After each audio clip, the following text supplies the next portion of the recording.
Polkala me masani as really tassi Oe Male Tulafono pe o fa tassi me pelle sunga le lisa tini sinia le telenga ya tu morvau Siki AH-SHEW le ring fo I vraag ole fa talvan tu morvau ma lo le sopo e ma lo vo on se mai le ring vai so fo ja sai fo no ia lo to fa se man no ia fa pe fo il tato le fa se lo ni tu la le fiafi e fo ni tu la fa fe lo im fa talo fa tu il pe la si tato tu mo me tato fa tra lunga mer tato por que la me ne fiafi ma lo le nga lue ia ma lo fo il tato ta ile ni va ya so fa wina se yo ya ole fa mal mai winga le tau yo tilo ele o yeni sa van sa vili mani matangi ban lo si foi le no la ia tanto e utilo ole la vai e malupui pui tanto o todo tonu au kilandi sauli io li e mo ie o fa le tonu le tau fai asi ko ke le ni o kamare la vea di so le pe o li si de vai nga le tau polen tanga lenga fu le te o fa le tonu mo le tau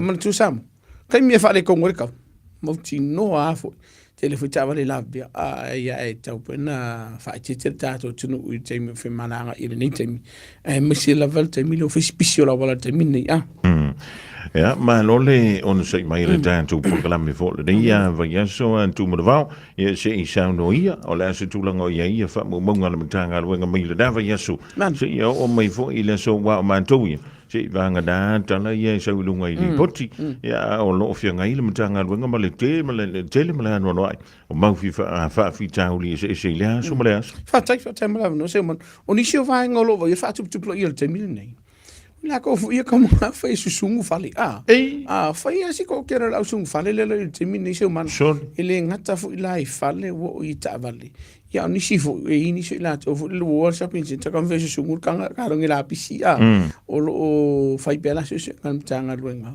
ia la to lo fatino ni so ni ngata la fono o lo va ia fu te lo tatu ta vali ngo I te mi nei fa si te lo tatu ta vale fo ngo yere to tele pe ta lippe fo wole ka lippe fo le na ia ave no I me to tino to no tatu ta vale o lo va ia fo ile to tele lo tatu tunu o lo mo liama tele na mo vanga fo le lo tali o me ngo la vole ma fa pula tilina le mele wana mantal no mo an kongpo ka vole ma ka ngonga me ia ki mi fo sa fa fo ia me fu io iPhone o fa longo ko nga fa mer ka ma kilo e wa sa fe lo tax le po le sifi de overcharge ia so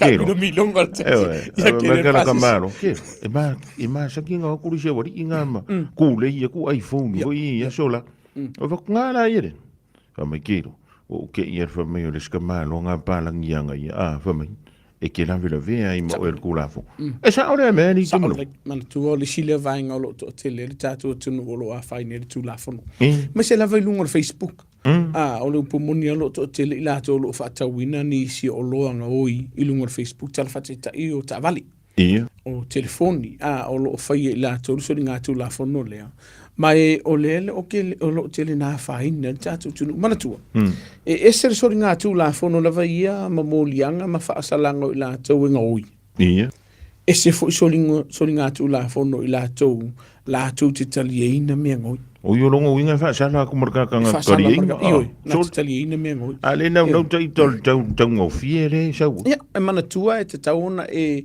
nga lue ma faile le se nga lue nga te fa mauti no ai ele o se lo ngoi le le lo le lua a fai wa e fa ta wina le lo le ai muli an e lo le o lo ngoi o ka kaunga e lo ko avel mtanga lo nga lo ai va fela na ku pere mo ya kuli lo lan mtanga lo nga la to ya le sa fa yer va nga lo fa ta bote te o me ngoi mai peno ta wo te mo so o le sile vai ngo lo to tele tatu tunu o lo la le ve tu la fono e va ai lo tatu tunu ka worka va le fu le ongo afe ala fa ta le afe tala va ve na mana o tatu tunu fa ta ai ka va ka ngo fiere e te tau fo ina e sile to ma fai au siaki o ka va le los ka va le ngoi posta va le lava ale ai ngo to fa ta wisi mana tu ele fo le if it's too good to be true.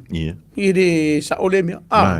Me se la penu taua ai se sila nei samo o lo I ka ko telefonia lo fatau no Facebook.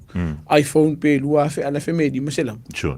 whaikiki. Maka kia ngā pa uari so le. On koe paua, ai mana tua, o ia te, o lisi vaenga le o lo a whaine la tunu. E wakulai phone, ai whiu e su en me koe kala, i mune makara. Ai mana tua la, e ke kauanga i koe fo i company. Le Apple, o i la tau ia, koe whai, ke la kui o, E sire ingoa le. ke le an mga ke no o ke fongi le ngangoi, o nā whaina i le o tātou tunu. Me a whali. O ta avali o ala o me fainga duenga o le fautuanga le tātou tinu fai tete le whaatau vaenga le lunga o le makiti le o le Facebook e leise leanga pe a fai le leia ala ngā duenga fo le whamauti noa e le o se o longo ai pēno tau o le sile vaenga to te le tātou tinu ro walau mai so le o le o makeke i le o mai o le i kaaba le o ia mako la tua o le teimea te whaatau mai le ta avali Samoa ai kangololi liu da lo rovingo Wawe yang firiki on tanga luenga leo po on tanga luenga whemalanga ingunungo lele. Sorry. O le oi ia sema. Ke ia kukua ko leo whale o ila e te tau. Wanga mo mua. Wha mauti no lele. O ise ID sa orkanga ka le te whaatau mai.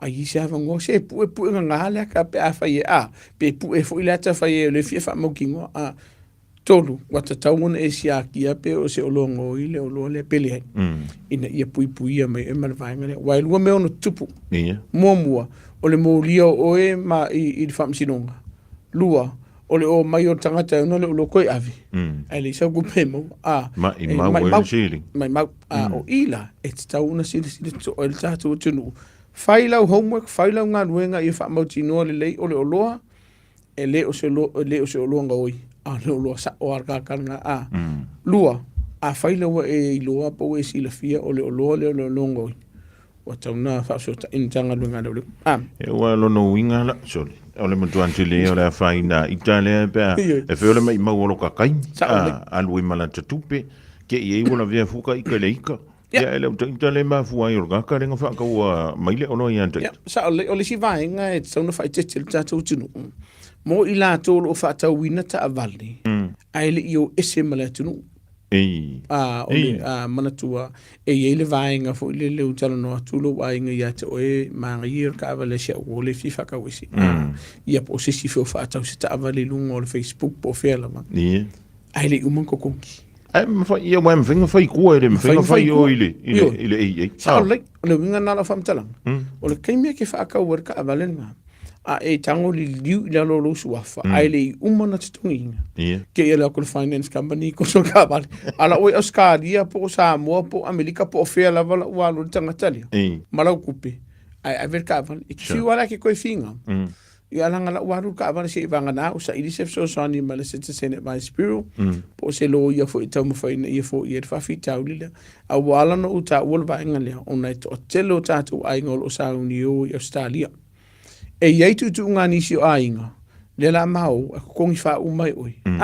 Ina umara le liu. Au ke wawe li liu, war ka avalet ke miringi. Au lai lunga finance, po la tau tungtungi. Wai pino tau wara teimu solo, wa umana whaile mani li yenga, a company finance, company tupe nei mai la tau liana wha tau mele tāwani. O oi, e ke kongi alo, ar kei mea li liu e le stangat.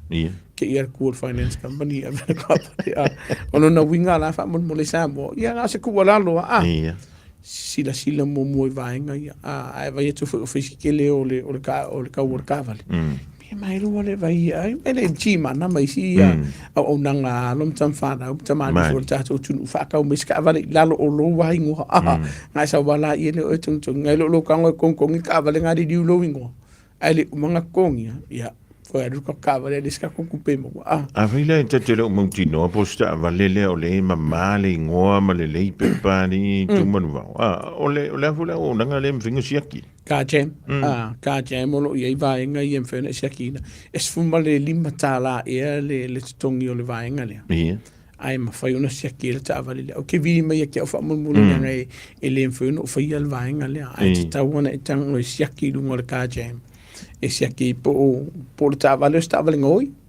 por trabalho o esse tupe o ele estava ali e está uma se aqui mo vai ngale ai que ele fa ka winga ka mali O le ngoi e di tumu na vau di wad waka si male au di iwa pe nga o le po nga o ye ka nga kari. O vale po in me no yo ka ka. O fai asi to tele au tele pe fale ile au. Fai si to tele fo au nga o I fale o lo ile au. O ile watu fa fa to anga le tata o tunu fa mo mole. E mo io fai si vevela o tau te mini se man. Ka penga loka pe ka ko fai ko. Fai o a sa uni fai malanga pe fai se fa ka. Mo ia se man. Nga o singa lima mi ngu ke fia mau e kama ia. E ke saua ki ringi whare. O lona winga, taungu na loka le leia tātou whai titoa.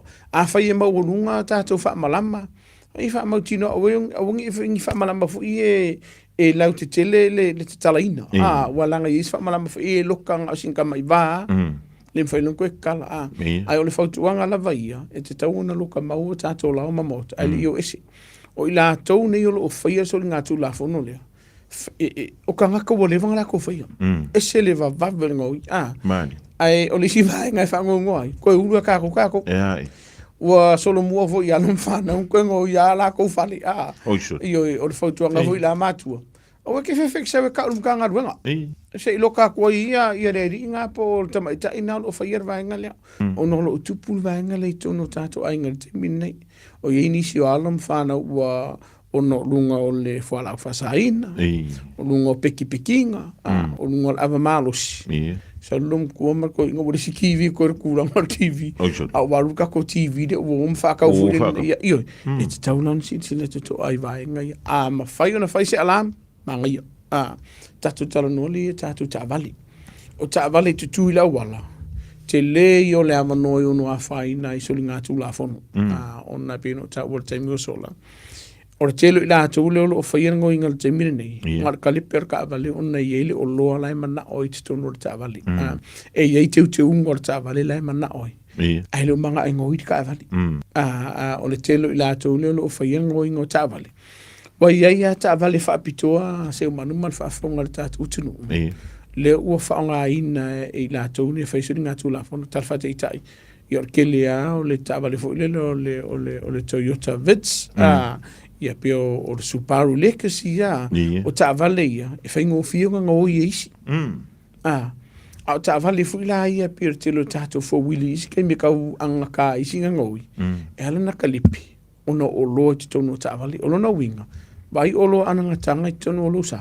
Ave kongo le whare. Loka whale. O fwiso nga whainke o keunga ke lor ka vale pe ale se whele me tu o le ta'avale. Wanga sa wauliska nga ka whawhaina mōri aru mai. Po nisio I lātou. O le whanau nanga whai. O isi wale whaale hanga penga o I wale ngoi. Anga le whapapa o isi ka vale aiho. O lona winga la e te taun sisi le te toa pēra whautuanga masani. Ma whai o na avelu sai whaatu I tono lula polo mautolo I se pā. Māngai. E te tauna whai se alam. E se le ka ua. Pe ai se insurance ala o losa. Mai po le ala isi vaenga un tutupu. Au le kava, au le insurance whai nā seo man. Ua loa le te mine I o sawhi for insurance o la tavali. O le a whai lea, o le third party po le pākirong koro whai lele. E mo I ai wha le le. Se wha kukongi a ko le comprehension whai lele le full cover. E se le tau o le vaenga lea. O le au ngā le full cover lea. A la vea lau ka avali. Kava oi. Kava lis ka avali pe a whese oi. Ia e o whai la pe a te uango o ia nisi o la ufa leanga me ia rosa. Kava o mele insurance mai nei. Uno na winga la. Wha mona mole. Sisi le tuto ia tātou sā ia po tātou ta'avale fo. Le una o ia te min nei. O lo o whatuptupula ia le to tele o alo ma whanau talavau. E o whekaka maku o lo o whaiar vaenga leo o le kukui leo leo. Para lave masani lava. Suri ngā tulafono masani. O le tutu mtanga luenga leo leo. O le vaiason se mea tunei. Sai se tasi o li ide sa le kun kanga luenga leo leo. Ai anu pasika. So al pasika ka vale pitia pe ko kiki a fasfunu mikan menenga le la kon mani. Ya le o tele lo po te el termine ale sa ta fir fan ma. O lo na winga la e te tau a fa kuro ile lo. Ndi lo a fa wai lo we se fa ko se lo le wali. Ai lo sola wa le te me te sola. O le tele yo soli ngā tulafono ma molianga o no molia oi. Pe a whai e te leo sta ia te mile whaatu o mtanga nunga le leo asem. Ai mi shana pe ava pe o la wai loa ku oi. Malau pasika. O ke lo pe a solanga ngasu ia ile o fo linga pe. Sole. Mai mau ko ma resources al mtanga luenga, mai mau ma kai mi fo mai mau ma vaila. Wa vele ke lo me mai ma. Sole. Ma kwa le ke ole fa la vena lo tu te min nei. E mo ia na ke mi de solai. Ole la matia o sa ngole mu le tili. Mani. Ia o te fa tai fo te milena la ve basically I tangata le sai tu no tatu tavale. Ia mo ia na okay. E mana tua. Ole la ve basica. Ia e kulu le ona male o ki kulu sa mo mal fa fo. Wai le fa per ka vale fu le like te le vai ngai pui ai oi. Ia o fi tatu tavale e fa mon mo le Samoa. Ka wa kun kanga lu. Ele tete. Fa tu un tanga lu. Ia. E lang fa ku un kanga lu nga mo mo. O ma pe polu sa. Mani. Lua o ye se me se o e fa ia. Koru ia o ke lola o va tu un tanga lu nga I lungo el sistema la via le leo. O ka nga ka le skala ka vale. E ye inisi o va en sa le sta una I tang fia ta vale. Ma fu anga tonu ale tenen ta film tanga lu nga. O fa tu anga na fa mo. A fa o e popole morto hotel ni sela to e tau fin tanga lu se lo kalsa o e ku lo ko kangi er pala ioi mo I fefe o le fautuanga ku o ke sola vai o te mi tal no tanga o ni sela tu u se man pa wai popole la ko fu le pe on fa tu le se me senga la ko fa ia pa wa fu le lo fa si pe fefe e de pe o si de vai ia fin tan no tanga lo alfa akura kula de ai sola fai or kele modianga ko so mala kwa vari o lo na winga la e te tau waon e tu tanga lo ngale lo pe o te me fa tu ina yo o te le tatu ta vale la via o nisi o mafu anga le ua vai tanga lo nga wala be ta vale nga momo o le kele la ofia fai la sengi ele ngi la sengi ele o mala mai tu la fon vai la sengi nga ko kongi fai kua ele sia nga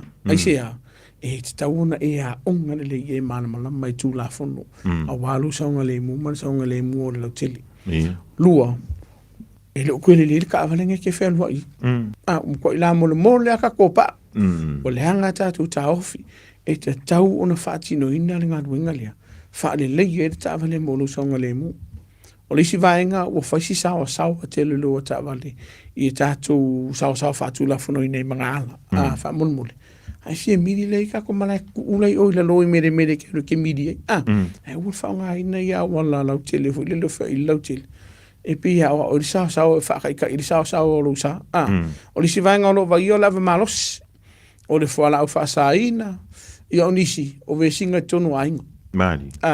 Kusa ua makua ika ko inga I lom kua po lom kua for ko inga. Iang fa alulen mai aso ngā rur kawani. Ai le no fo le la loma fo peta no. Pe Afrika fa jisime. Ai o tele ta vale o la vevere te minni. So le ai ninka mai la vea. Fa ia si tele o la vevere fo le tu nga ma o ma wai fo ile soifua. Ile nga tele na al tele so ngole mo le tunu o la matia. O no fatamala. Pa vele ka ko hotel li tumulo. Hotel? Mana tua o le sine vai nga le o fa ia sa inga tanga le nga le isi. Le winga na tana la hotel le luma kui. Fea. Oi se ni. Walu ko se uso ya. Ya winga nga va penga ba kwai. Le ai o la mo kongino ku ma wi o le fau tuanga se manu tato tu o mai tunu tato sila. Ia. Fa mole. Fai ke si la fia o e sa ko ngor ka ko sila. Mua. O matua fa ma ni al mtanga luenga leo. O e fai so nga ko la fongo. Fa mo le fa nga pe ia winga tau pule to no tato sila. Rongo winga ya kama yo. Soli. E fai o le lau vale ku lo sa mo mal fa fonga. Alo ye ni se o atu o pe so e fisi o ka sila. Fa mo le. E le o se va nga ma tu o se man. E ke ala kule o le sela e tam fai fa atu o isi vaenga mo se fia tato tino e watu tono sela ntanga luenga leo e fai e ni se sori nga tulafono whakaikai o kango kalepe se fai koko ape kalepe se mori e mori o fam sino ngai lo fa lenga ino meto tino ntanga luenga ala ku o ano fo fasisisi o nisi fo yo pango talo yai pe ke fia kama mafo fo pe ke kon fa fe sesi e moria fo o mtanga luenga o mtanga luenga le fa msidonga I winga fa pe e yai le time e tele na fa mata o ye ilato o lo kainatu I mtanga luenga le o sum tu fa fini o lo fa luenga ila lo tatu sela e ono molia e fa msidonga ye vai e fa manu lo tatu tunu ele fa peke la couleur sila ngai manga wala I le fa yala me ai ke miuma le ai e ye te mi fa tu la fono ina wo mon fa ta ti mtanga luenga e ma fa yona e tau ma fai pe tau sambiai o le vai ai okay ya o le si vai nga a fa o te sila fiol a waloka oi ala ingo fa la o le fautuanga ala kuma va ko fa la sila fa matala mata mtanga luenga le o e ye o mai ku ngale ye e mana o mia ia fuala e te taun e loa tuwar ke me kala koi e mawhai e mtanga luenga ona fitu na I te mia e tau mawhai ia o fuala o ia o wao ngasi o vaenga ia o lisi vaenga o lo wa ia te minne wa a watu I la tau tu tono o tato tunu ue loka ono sori ngā tulafono mātu ia ai a wako I meisi o lako wainga o kawhi o fin whasasa leo leo o ngi loka ngā mertanga tau lato wainga e mawai oile I de vaenga do lo la ke mo sila pe a failea e te fa lave I le taimi e fati no ina I ngā luenga mtanga luenga leo ia ai o te mine ia feo lolua feo lo rasi vaenga le la mo moe mantua o le fautua ngalava ia o kai au e ke aro se furu kai au fakua e kur fam sinonga la songa fua o longa winga a feo o yeso tu si sai o la fautua la ku usu ku kai ka ko felo e feska ko kalama mana o tai o lava ia o le valu o cut off no winga o kanga kai la ku o ke o le valu kai o fa singa nga mako weekend fa kasi mako weekend ai o se yo foi la songa fu o vaenga la iti ia se man o va ia la va wi to no tatu sel o le misi va ia so ma le to tatu tunu o le si fa tanga tatu tunu a fai ke fia kana ngole lo ia o wike makamuni e fai mai o ke fia kana ngole lo ia mana tua o laua ia te tau painga le se man o laua ia te tau e te tala noa I le lo ia o laua ia te tau fo e te fesilingi ai se fo mai pe afe o e lo o le la malo si tono o sela I mtanga luenga leo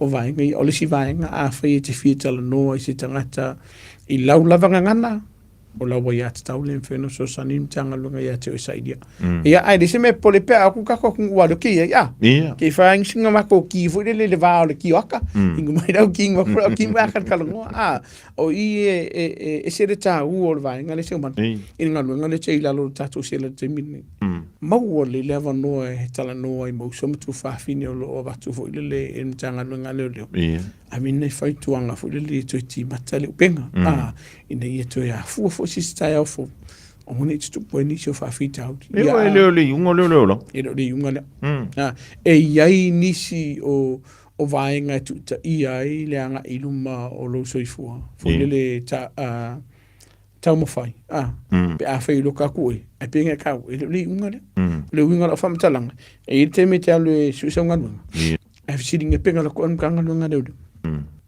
e ele taimi on tuta ia vaenga e wike poli o le tele la to o mai tono se la fu la ko wa mafofa o uma o la langi le o I wa kwa fa le ko wa ko an me le o ele hai se le hava no e peno ta o le taimi so le to ti ma tele penga ma to e fai ni fufanga o le fautuanga mo tato ainga o batu ia na yo la to a inga te tono le sela to lo sa mo mal fa fanga wa o vola to waso mana tua o le taimi ia e maua o mtanga luenga le lo awa o vawaso pakulo ku o sa uni o no nga lunga va varu le mtanga luenga le lo mal immigration e sa uni le taimi fo le momoa e te fa fo e o tato tunu I Samoa lua pe sa ili se so sa ni mo se lo ia po la sisi vaenga e tam fo le tito no fo le tunu uni nei mo a inga e fiasi e mo le va no e man tu se man ele mwhainga wa koe ule vango ia auto pe a le mana o tanga tō loto a inga leo lolo kaina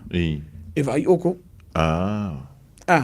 e ka kau wanga o fisiringia ia to mapu simi e ke fia va ailo ai o nisio la to lupo moni se man o la ko waka la le fa mon no mai le ai o mai le fia mai ai ni le wa e te tau la vona matou sta ia mfa ala lungia fo ia mana o mo la to mani a fa la wata tala la no fa mon mo le Samoa o wala lusful lima pesful lima kaka o aku fa mon mo e la iti potu ia lo mo wefsos e tala no ai kai ko kol e te tau na tu de foi numero na ai o le fautuanga fo mana tua o lalo me lo ke e va tu fa tananga le tato tunu pe a faile usal fa tananga mai o na yuso po tu fa fine e mfento o to ilalo e iai vaenga te tau na family ina Samoa ala kuma avakuso ID ale so ID ia ngai manila ia le mfeona ia tu tono le o vaenga ia ai le fa pe fo i fa pe lo tu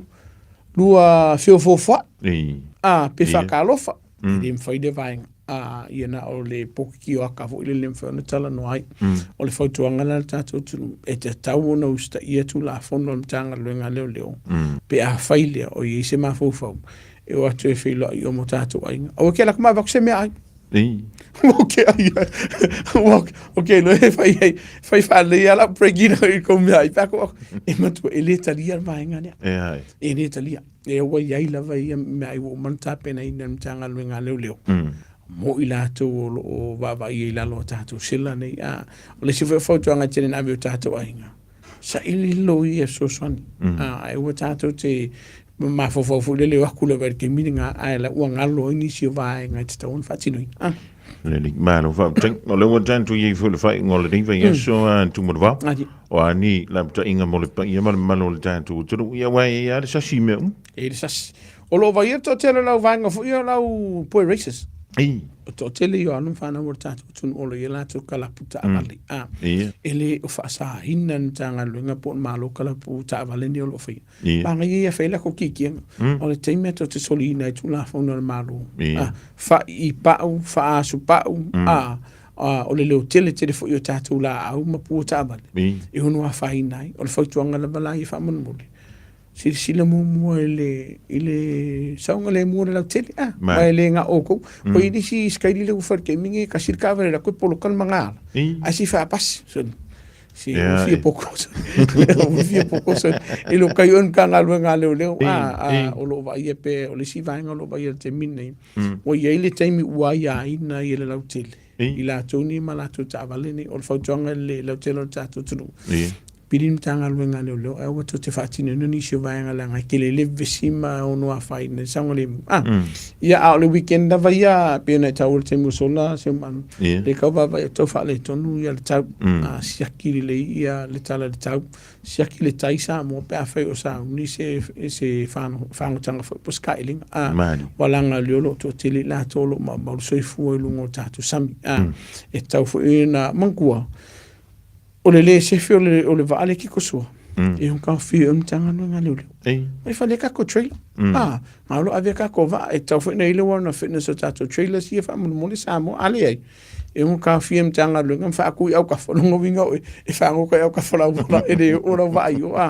ai mo ila to lo sauni fa malanga tu fa fa tu au kilani vai fa le tato sa vaenga pito silintau o fuspa uma no fo alum fa no pasis o vaenga ye pensa o matato foto ine ve so uma la lokale le lo la polo mo ta siaki no tu a oi mo vaenga siaki uma vaenga ia ali si vaenga tau o ka ko ke ka ngo fiera malos ka ko fe tato tabali o fa no nga sema soli o telo tanga te va tu tono tato sila e va marca yongo se lau ka yafe le malosio le ava o te tonu la to tino alo tanga fia tatu tapa mana tua o le tatu foi no mera la vaia o le luce la di masfu ai fica le afedia ola o fa koru fa o fa si tele ai o le fautuanga vo ia fa o ma o tanga lunga le o e fa lo onga o ki fari ma o se o lo wa fa kamala ba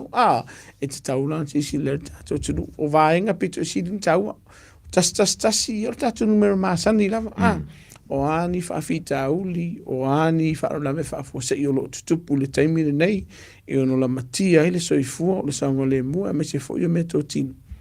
O le ngumere ngai vido. O le tasi o lima, tātou numero masani, pe awhai o inisi o li poti, po pe whai kalan kanga luenga kedo pāki, ngai whai au ka whoro o lo moka. Bidi tasi o lima. Ia man tātou numero masani. O lua tasi o valu whaiva, kere vidi e whape whaasai o e pēa ke o e whia saurusela. Dei, e mau ele so sani mo tātou tunu u wha mamana mai no vaenga o tulafono. Ia o le si vaenga o laua ia te tau. Walu pomonia, e iei le taimi, sasi ni tanga luenga al whatina ino o ngā luenga. Manila. O numero le, mo se so sani mo e wakuingi whaukua ngā fōidele. Po wāni si o vaenga te tau wana e uia. Ina ia whaau o toi lau kangi, o lau whaikio, po lau whaaftai ni tanga luenga. Ma e loa ai, o sa o ngā luenga le whem tanga luenga, ni ngā yoinga ni whem tanga luenga leo leo. Po le me e o le whaatau i ni lau ai ati tau. Vaenga tau ai, ai pēno o whaetu te mua sola. A whai o isau kusai sai. O kisau ke mingi. E ke moer ka kusela. Usu mai kai au, i whikuru kai au, aino ngā, i ve alo le weekend ako se e usu mai le asunga fua. O ba o le taimi ai, ma wa unu tanga luenga leo le, au mai ai o le vaenga fo le wat whawhau tanga tātou tunu. Whai le wai lo isau kusai sai whamon mori. Waka mai sau me vai tanga luenga leo. I ke ukuri kuri o he. E le se vaenga le le mo. Yo nai whatonga ai tine mo nefia fi te man. Leli, lono winga e whaamalo siel mtanga luenga le tu sei vile le pēa whio la wā wantur whaturunga mai o ile. Ile whamsironga? Yoi, mana tuar tu sei lea. O le kele au kai mea mora tu sei lea. Wa ele halu whamsironga. Lua. Wa ele alu i ngā luenga fu i sa whaatino i nai o e whamsinonga i o whasalanga. Vaenga mua. Pe ke alu e vai lau kansela. Pe te alu ke saingi mtanga luenga leo. O kai mea te leo sta i ai vaenga ia. Mai lo martu sai mal mtanga luenga. O iso i latou. E iei koses fo i e tauna o e whai. Kos fo i le whaake i le ika. Wa onga fo i e. O le taimea te leo sta i ai vaenga lea. Mawolo marku sai yaoi. Whaino na umau ia tu sai lea. O te taulona e te sau mtanga luenga leo. E au mai ia oe. E sau a oe a mai oe. Vai oa uningei. Mo sau e vaku o sasi vo. Mana ia i or vaenga lea. Ai se a seu man. E whai loa me mtanga luenga. O leo e sau e loa. O leo sasi vaenga lea. A o leo sola la lea. Ini maria vai. O se mangia vo so lai siva du mole awala e pu e me inga. Au le vai. Au para kai so fo ya. Mai la siva pa le amai ya mana tua. O le pumonia palanga le kupua. Ile ia ma se polon kanga lunga po fianga ke ye. Au le taimi ma bo tanga lunga le. Ya mai fa le e kungur ka kosel. Ai vini mai lo e ke pe fa kanga. Kalo fai ki whakanga le pingo ese e boi. O vai ka ia te tauna sisi le tātou tunu. Na ia alo fiai. Mai lam le ve tātou tulafono. Malo. Mo le antulanga wha. Tanki mo wau le ding fo i vai ngole fia fil tātou por kalame. Pe ona longo pui li elpa. Ia mala malo Samoa. Ia le ia le tātou longo msifa. Pa wale me ia tali. Wa tali al fautuang. E mau le me le li. A fa pe foi le sola. Ia lono ingai e umalangi kausanga o ngā ke maa solo sona. Ia ma le ia masinga umoe, le yengia ume fai, ia ono le tilu i tua lo tau au teimium. Ia leile o mai o kou ia lose, ia ma o kou ia wing. Ia mai ngā loe mai ia kai hon pēa kāri fikur kai hao ia. Ke lo ngai wawenga ka aper ko mafukanga malisunga le risating. Kura wari ia kai masinga re la kalo kai o. Ala whaingo fie, whaftai fo i lau ta fase man fa pe fo i le tato wale sala ne fiaf man tu tato po kala me yo le no ta inga ina ia fa i lo tato tu no nisio vaenga lo tupui i tato lo fonu nei ia manisi fo vaenga tu la fonu ta una mamla mai e fa mani anga le tu i lo to fa pe fo i la inga ia fa pe fo i lo tato tu no o saunia te fo i mo ne weekend mo se weekend fia ma se weekend mo ni le lo fo le tu fa mo te fo i se ma te kale si stamaki mo fo i sapati fia ma sapati mo ni le so ata yao ia ne nei tu la le fa mo ni le tu al tato tu a fa o isi po sala fa mangalo lo ona tato tu i tau pule le fo le li le ba so fo tato tu e fe lo ia so fo mai mo O le naua whafunga mai le tātou. Tunu le sunga le risantini sinia le tō whai atu marwao Siki AH-SHEW. Ma le tātou polokalame nao. Oe Male Tulafono i le rifo i vaenga le fiafia. o fu tu nga ye ta ti atu o ta fa pula Stephanie le la lo sa ai te soli lo Tulafono lo no ia le ai le malo si atu ia le mtanga lo ngole ia oi ia nei lo ma fo nei e fa pe oi if you want to what it is ma io e fai mali le ri